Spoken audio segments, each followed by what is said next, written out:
I want to take a moment tonight to talk about Hillary Clinton and some recent comments she made about carry laws in this country and concealed carry in general.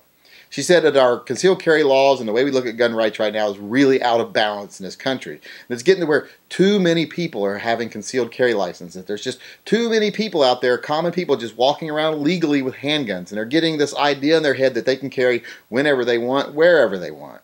She even specified that it's getting in this country where people think they can just carry guns into movie theaters and shoot each other over phone calls.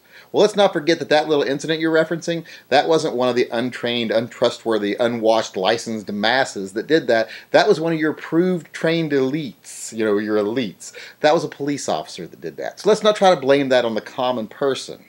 Let's keep this in perspective here. Remember that you're using a very isolated and rare event.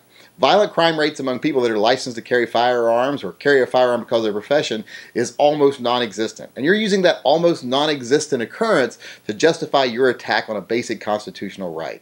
A right that's been around for hundreds of years and has been very instrumental in maintaining the free society that we live in and enjoy today. A right that has protected our right to free speech and has protected every other right we enjoy. The Second Amendment has been instrumental in making this country what it is. And you're using a very isolated and rare occurrence to try to justify your attacks on that right.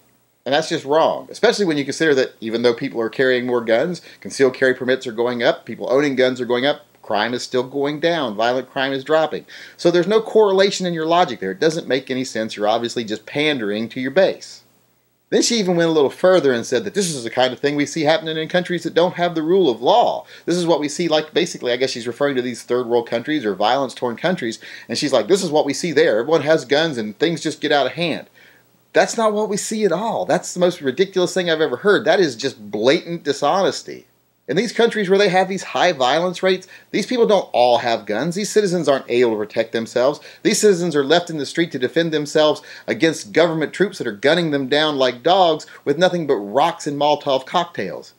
These people live in countries where the villagers have to live in fear because the only people that have guns are the warlords and the corrupt government.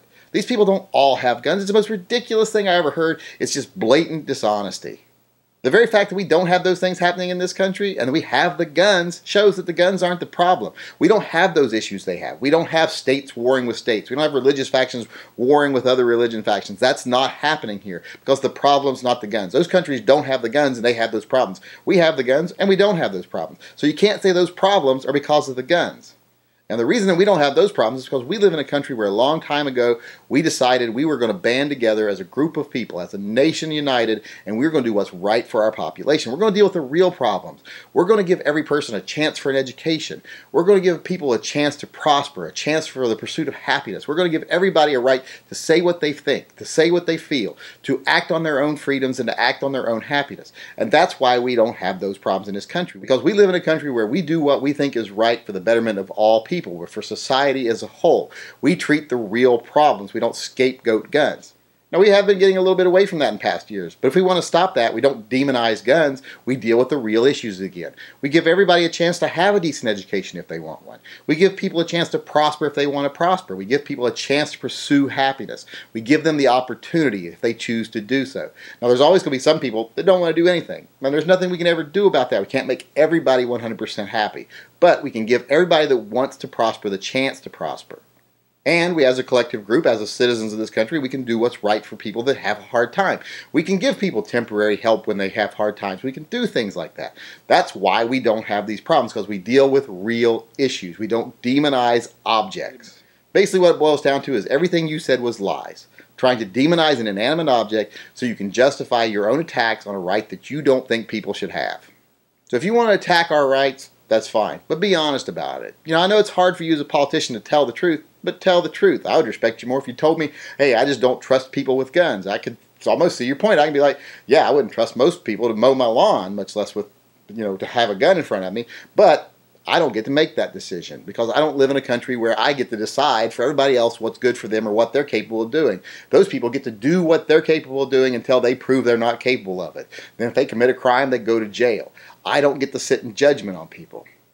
So instead of sitting up here and telling all these lies and trying to demonize an inanimate object and making these ridiculous claims that don't hold water and just making yourself look a fool, why don't you just try telling the truth? Whereas the problem that the truth won't rally your base.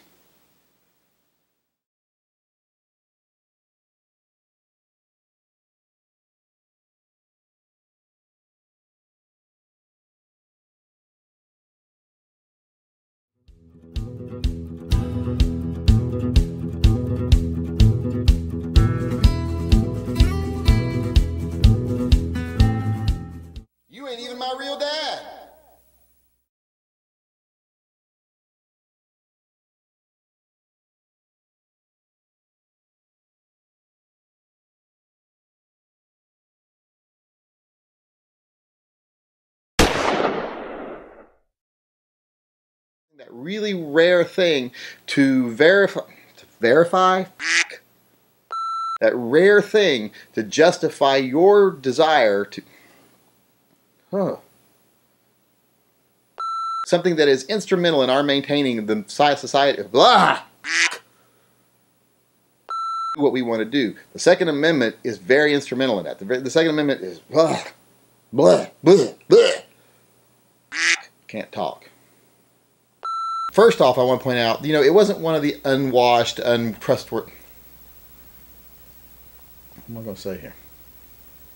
Theater. That was by one of your approved elite, a military. I don't see a rising crime rate, so how are you saying it's getting out of hand? Why am I getting into that already? I don't know what I'm talking about.